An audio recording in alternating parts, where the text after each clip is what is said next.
Okay, polarity and intermolecular forces. Those of you watching this on video, welcome. I hope that you had a good test, whatever that means. Hope you did well. Hope you're satisfied with what happened here.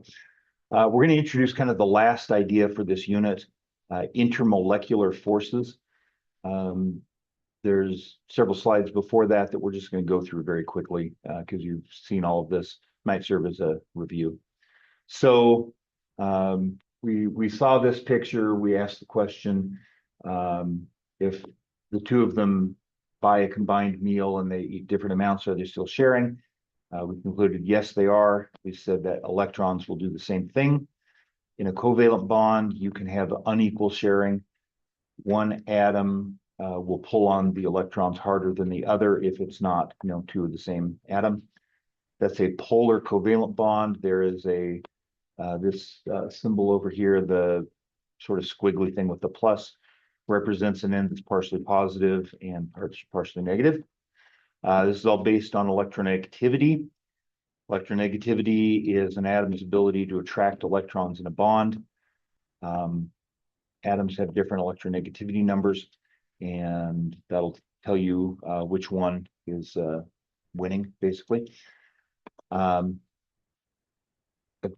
covalent bond, just as a reminder, is a place in space where the two electrons are found around the atoms. But they're constantly in motion. They don't just park like halfway in between. They're constantly moving around. And the atom that has the greater pull, the greater electronegativity, is going to have those atoms around it more often than the other one. Okay? Excuse me. This results in a polar bond. The more electronegative atom is partially negative, the less electronegative is partially positive. The negative end is electron rich, positive end is electron deficient. There's this little table here tells us there's a way you can determine or predict what kind of bond is going to form between two atoms if you know the difference in their electronegativities. This is not a thing we're going to emphasize a great deal, but just be aware that it is a thing that is known. If the electronegativity difference is less than 0.4, that's considered nonpolar. Carbon and hydrogen fit into that, for example. Carbon, as I remember, is about 2.5 and hydrogen's 2.1. If it's between 0.4 and 1, you have a slightly polar. Between 1 and 2, it's highly polar. And if the electronegativity differences are more than 2, the one atom is going to pull on the electrons so hard, it's probably just going to take them. And what you'll end up with instead is an ionic bond. Okay? So in a way, covalent and ionic bonds are not completely different things. They're like different ends of a spectrum, you could think of. Okay, so HCl difference is 0.9. It's slightly polar covalent. This notation here is called sword notation for reasons that are probably obvious. You just put the cross on the side that's positive. That's the plus. Again, it's not a thing we've really talked too much about, but if you see it, that's what that means. Okay. Now, if you have bonds if you have molecules, with polar bonds, the molecules themselves may be polar. So this is a representation kind of showing the sizes of the electron clouds around the atoms as they combine. Chlorine is much larger because it has a negative charge. It has extra electrons. Hydrogen is much smaller. It has lost the one electron it has. The hydrogen part of this component now is basically just a proton, but it's got a couple of electrons hanging out with it in the covalent bond. Okay. Now, if you have molecules with polar bonds, they can also be nonpolar. In the case of HCl, the hydrogen end is positive, the chlorine end is negative. This is a polar molecule.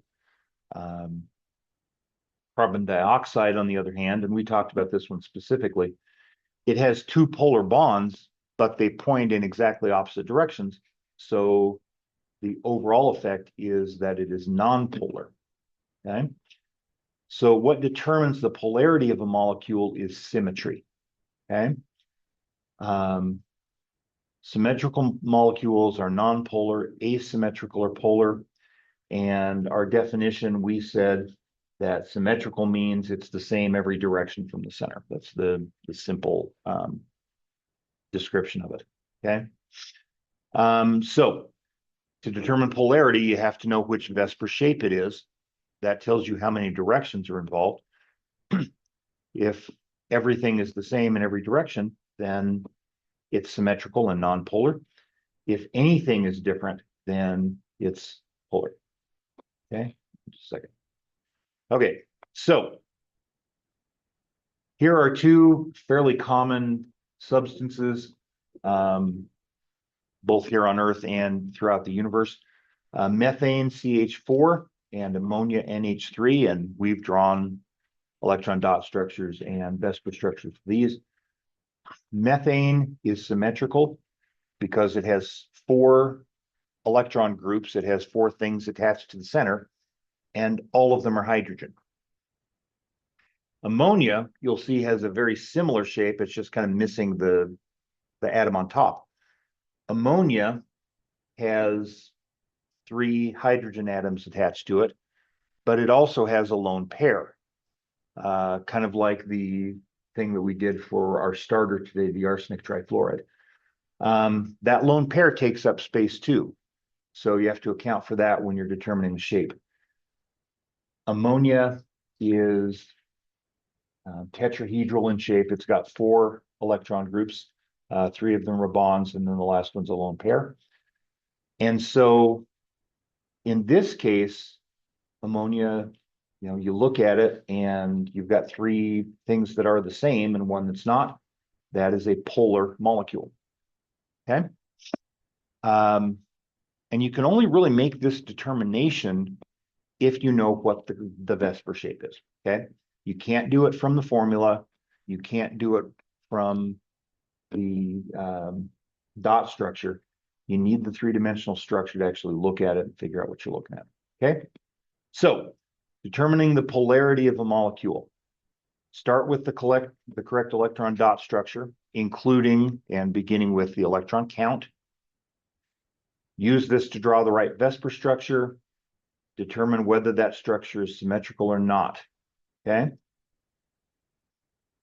And the warning there, got to use the Vesper structure, not the dot structure, not the formula. Okay, so put it together. A couple of molecules that we can look at. Methane CH4, water H2O, dichloromethane CH2Cl2. We've drawn 2 of these before. There's a couple others that third one. I mean, you could put this together. You've got all the tools you need to do that. This is what it ultimately ends up looking like. Let me put me down here maybe. So methane's got 8 valence electrons. This is the dot structure. Got 4 electron groups. That makes it tetrahedral. It is symmetrical, so it is nonpolar. Water also has 8 valence electrons. Hydrogen contributes 2, oxygen contributes 6. There's a dot structure for it. It is not linear, despite the way I drew it in the dot structure. There are 4 things attached, 4 electron groups. 2 of them happen to be lone pairs. So this is a tetrahedral molecule, not a linear molecule. As a result, this thing is not symmetrical. And if you were to look at this, you could probably deduce the side over here on the right, or sorry, on the left, where the lone pairs are. That's going to be the negative part of this molecule. Side over here where the hydrogens are is going to be the positive side. Okay. And then this other one, dichloromethane, we get 4 electrons from carbon. We get 2 electrons from hydrogen. We get 14 electrons from chlorine for a total of 20. This is one way that you could draw that dot structure. Doesn't really matter whether you put the chlorines opposite each other or next to each other, because that's not the actual shape. With 4 things attached to the carbon, that's tetrahedral. And again, just start by drawing the C, draw this tetrahedral shape, and then just attach things, where they where they go. In this molecule, it is not symmetrical, so this is going to be polar. Chlorines have a bunch of lone pairs around them. So this side kind of at the bottom is going to be the negative end, and the hydrogen side on the other side is going to be the positive end. Okay, now we can take this, and this is the part we're introducing today that's important that you haven't seen before. This talks about how molecules are attracted to each other. Okay, there's an important distinction we need to make first, and that is that between is not the same as inside. Okay, so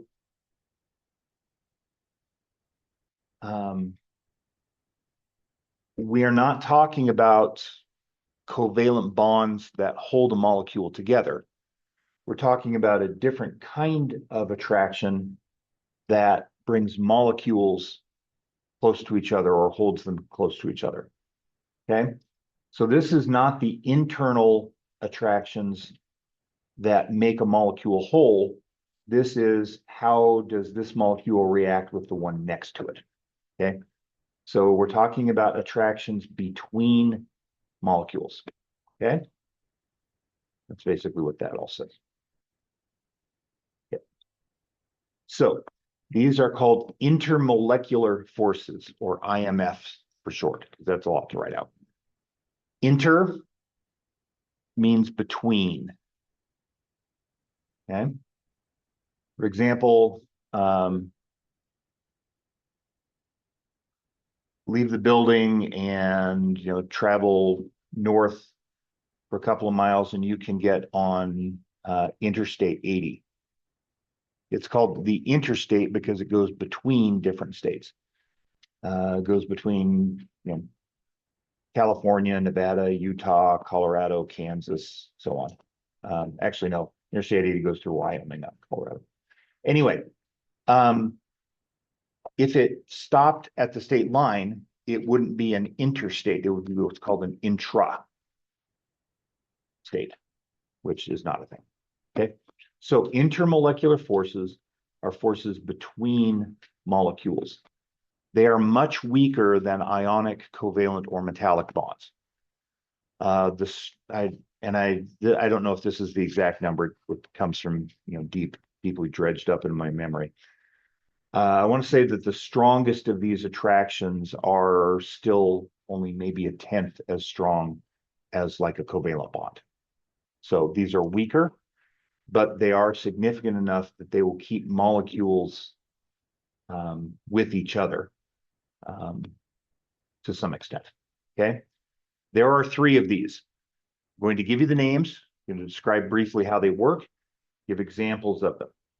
Okay, and this is kind of the final piece that you need for the worksheet you got the other day and for the activity that we are going to be doing next time. First are called dipole-dipole interactions. Okay,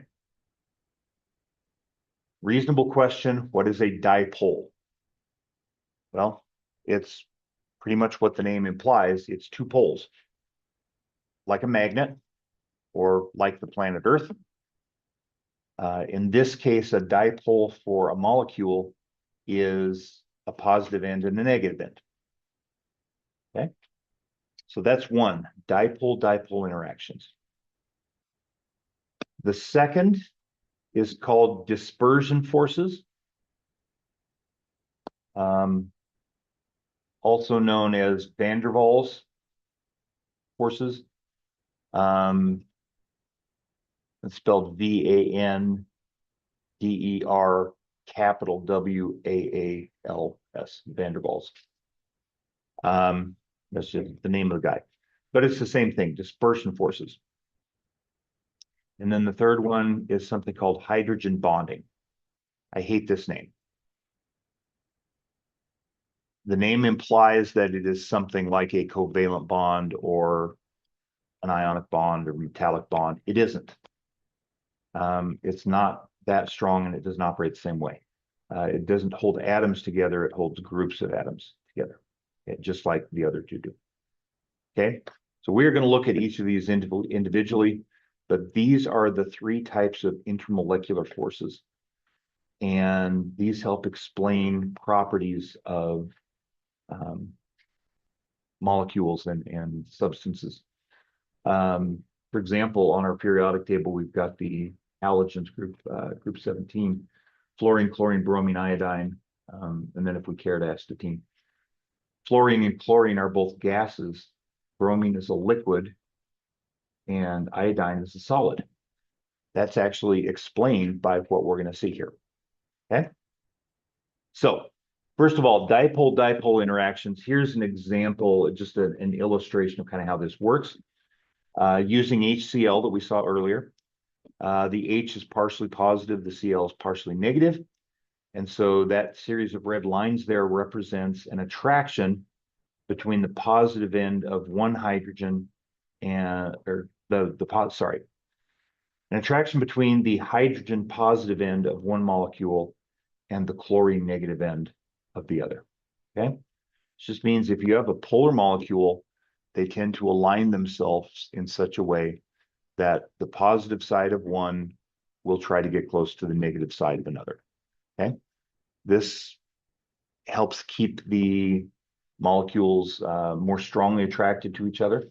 So closer together, perhaps in space, harder to separate.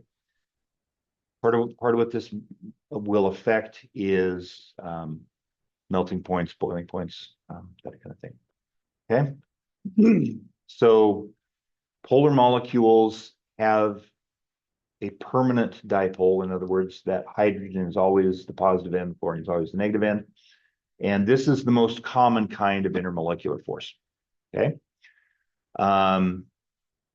Any polar molecule you draw will have this force, dipole-dipole interaction. It's kind of the default for asymmetrical molecules.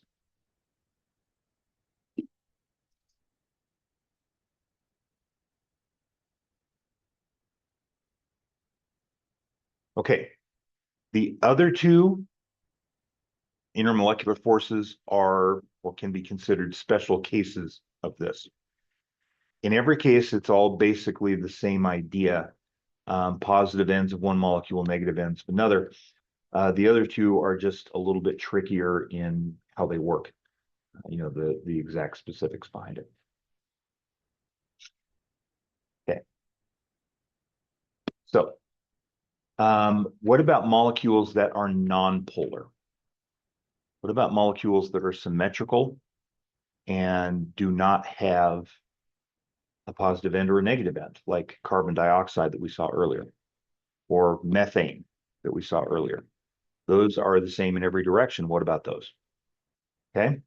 These are governed by something called dispersion forces. Now, dispersion means where things are located. Okay. How are the electrons dispersed?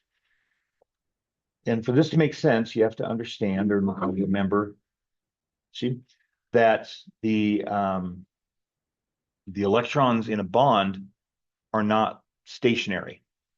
As far as I know, it's not possible for electrons to be stationary. They're always moving. And most of the time, in this diagram down here, like with the red and the blue, most of the time they're going to hang out like between the two. So hydrogen gas. You've got hydrogen here on the right, and then two electrons between them. But those electrons are always moving. And if you could take a snapshot at some instance and locate where the electrons were, it's possible that at that brief moment, one of the electrons is not between the two atoms, but actually kind of out to the side. And that's okay. That works. And then it'll go back to what we're used to shortly after that. Well, if you have one of those and the electrons are distributed unequally, for that instant, this molecule is polar. The hydrogen with the electron off to the side is slightly negative, and the other hydrogen, which at that instant is only seeing one electron, is slightly positive. You go to the negative end over here, where the electron's on the outside, so to speak, and the positive end on the left where that hydrogen only sees a single electron. Now, that doesn't last for very long. That's split second at best. And if you have another hydrogen molecule nearby that is doing the same thing, for that moment, there's going to be an attraction between them.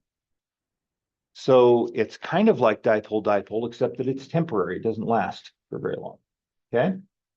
So these electrons are constantly in motion. Most of the time, you're going to find it between the two atoms, but not all the time. Sometimes they'll be maybe on the opposite side of an atom for just a split second. So you get a temporary dipole. And if you have another molecule nearby that's doing the same thing, you'll have an attraction. Now, you can ask the question, and it's a good question to ask, how likely is it that you're going to have two different molecules that are randomly aligned same direction at that same instant? And the answer is that's a very low probability. But when you take into account that any amount of substance that we could measure or see is going to have so many molecules, it's going to be like at least 10 to the 20th power. That's a lot of molecules. And so that really increases the chances, makes it so that it's a lot more likely that somewhere in all that mess, and we're talking about a number that is, vastly larger than the number of stars in our galaxy. The idea of at any given moment of two of those things somewhere being aligned the right way, it's not that unlikely at all. Okay. So this temporary attraction caused by these temporary dipoles is called dispersion forces. It is the weakest of the intermolecular forces.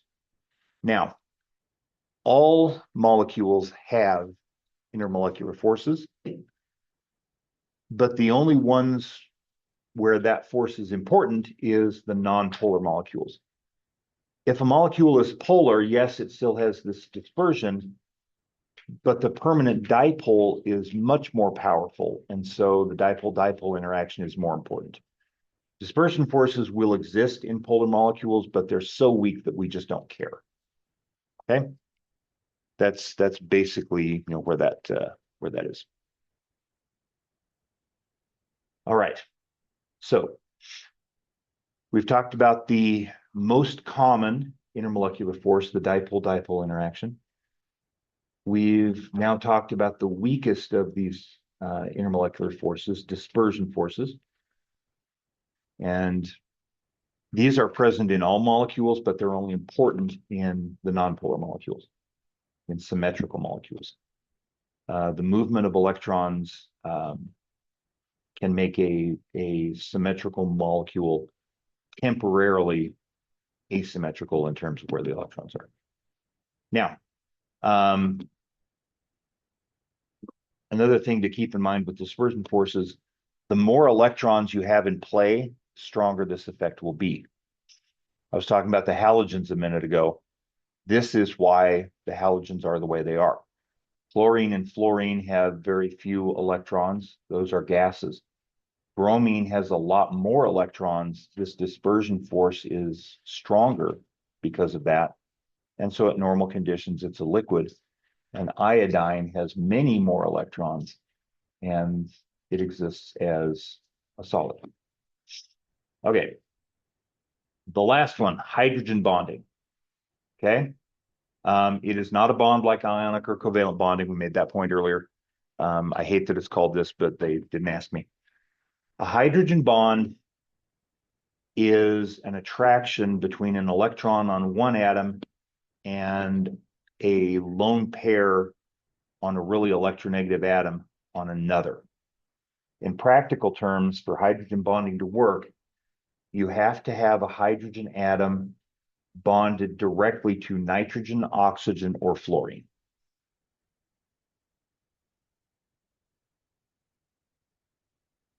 So The definition here, hydrogen bond is an attraction between a hydrogen atom bonded to a small highly electronegative atom like nitrogen, oxygen, or fluorine, and a lone pair of electrons. Well, nitrogen, oxygen, and fluorine are pretty much always going to have lone pairs.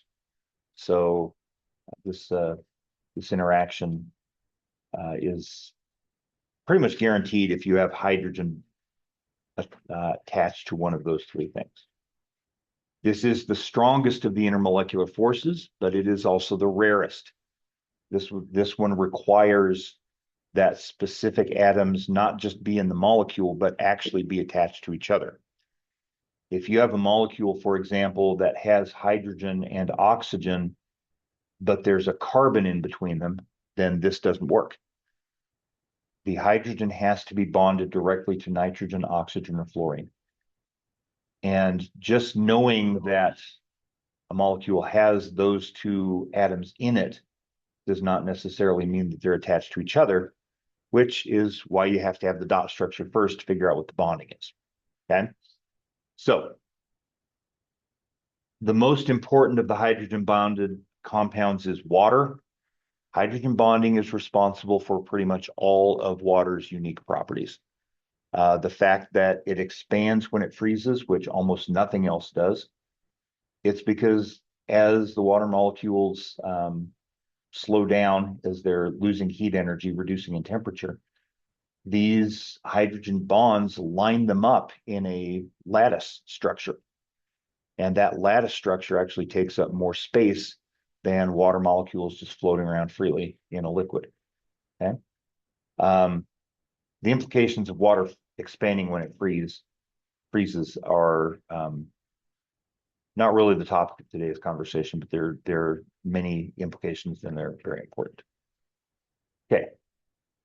So ammonia has hydrogen bonding. We saw that structure earlier. It has hydrogen bound to nitrogen, and it's got a lone pair, so the hydrogen on one ammonia molecule can be attracted to the lone pair on the nitrogen on the other, and so on. Okay, so how do you determine which intermolecular force is most important in a molecule? Here's kind of a step-by-step thing for how to do it. First of all, ask yourself, is the molecule polar? If it's not polar, then the only force present is dispersion forces. Okay? If you have a non-polar molecule, one that is symmetrical, then dispersion forces are all you have to work with. There's no permanent dipole. These things are going to be weakly attracted to each other.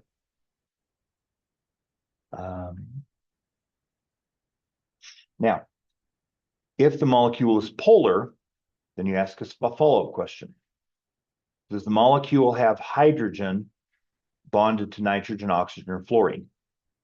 So if the molecule does not have hydrogen along with nitrogen, oxygen, or fluorine, that's already automatically going to be out. If it does have hydrogen in one or more of those other three atoms, you're going to have to look at the structure and figure it out. So if the molecule has hydrogen bonded to nitrogen, oxygen, or fluorine, then hydrogen bonding is going to be the most important. It's the strongest.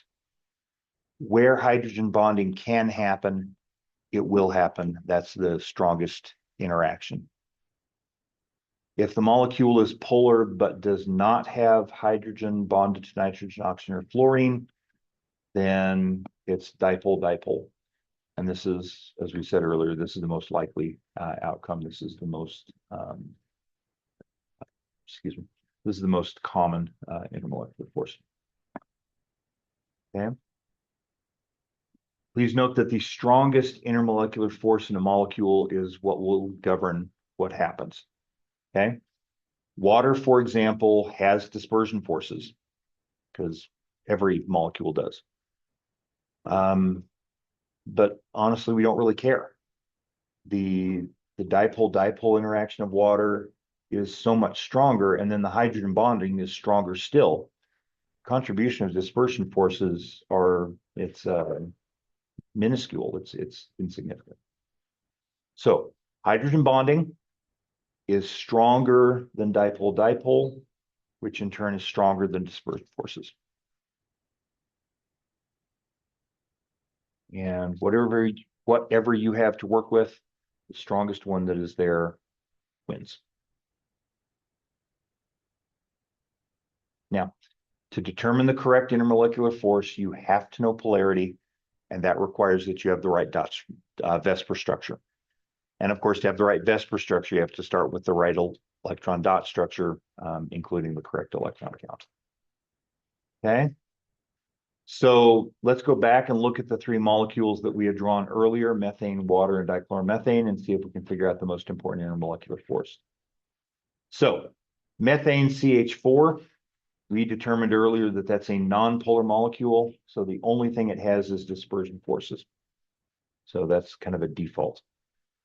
Water has hydrogen bonded to oxygen. This makes it qualified for hydrogen bonding. This will be stronger than the other effects. Yes, water has dispersion forces. Water also has polarity, and those things are useful in other circumstances, perhaps, but hydrogen bonding is the thing that's strongest. And dichloromethane does not have hydrogen bonded to one of those things. They're bound just to the carbon, but it is asymmetrical. It is polar, so it is going to have dipole-dipole interactions. Okay. Now, we've already talked about solubility. Like dissolves like. Basically, that's the whole thing this whole slide is talking about. Will carbon tetrachloride dissolve in water? It will not. We've drawn those two structures. Carbon tetrachloride, like methane, is symmetrical, nonpolar. Water is very polar, so those are not going to get along.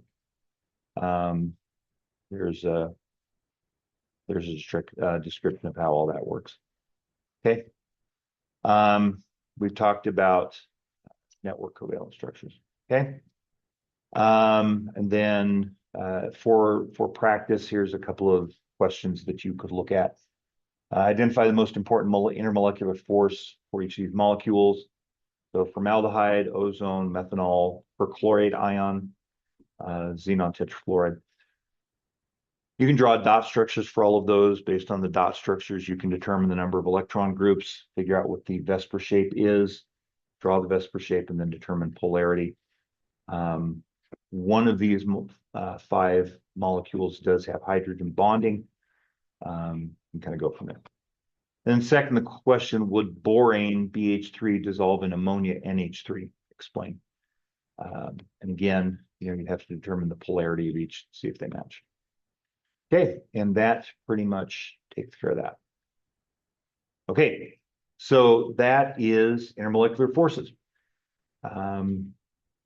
With this information, you can now fill in that final column on your worksheet.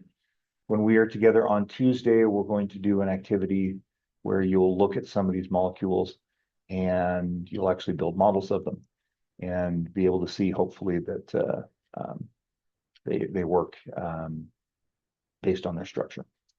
All right, that is all for now. Thank you for being here and watching, and we will see you next time.